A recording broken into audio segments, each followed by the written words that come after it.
Hello, my dear friends. Welcome and welcome back to the channel. And let's continue our phrasal verbs part 2.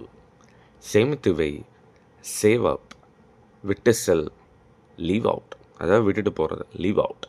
தென் கைவிடுறது or விட்டுறது, give up, கவனிச்சுக்கிறது, look after, எழுதி போடுறது or குறிப்பெடுத்துக்கிறது, write down, எரிஞ்சிரு, throw away, நம்பு or ஒரு விஷயத்தை சார்ந்து இருக்கிறது, rely on. Don't say relay on, it's rely. Okay, rely on அப்படின்னா டிபெண்ட் பண்ணி இருக்கிறது ஒரு விஷயத்தை.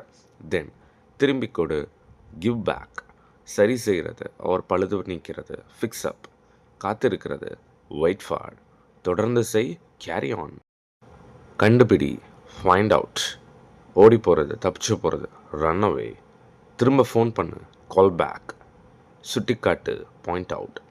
வெல் கைஸ், இது மாதிரி ஆசமாக 2000 phrasal verbs. இதில் ஜஸ்ட் வந்து நம்ம தமிழ் இங்கிலீஷ் தான் கொடுத்தோம். That have given an example, Tamil and English மீனிங்கோட எக்ஸாம்பிள் நான் கொடுத்துருக்கேன். ஆசமான phrasal verbsலாம் கம்பேர் பண்ணி வச்சுருக்கேன். இந்த பிடிஎஃப் லான்ச் ஆஃபர் ஜஸ்ட் 99 ரூபிக்கு தீபாவளி சேலை நீங்கள் வாங்கிக்கலாம். வேணும் அப்படின்னா காண்டாக்ட் பண்ணுங்கள். I have given my WhatsApp number here. Phrasal verbs are really important. This will really elevate your spoken skill. Miss பண்ணாதீங்க. ஆசம் verbs லேர்ன் பண்ணுங்கள். ஆசம் உங்கள் கம்யூனிகேஷன் ஸ்கில்லை டெவலப் பண்ணுங்கள்.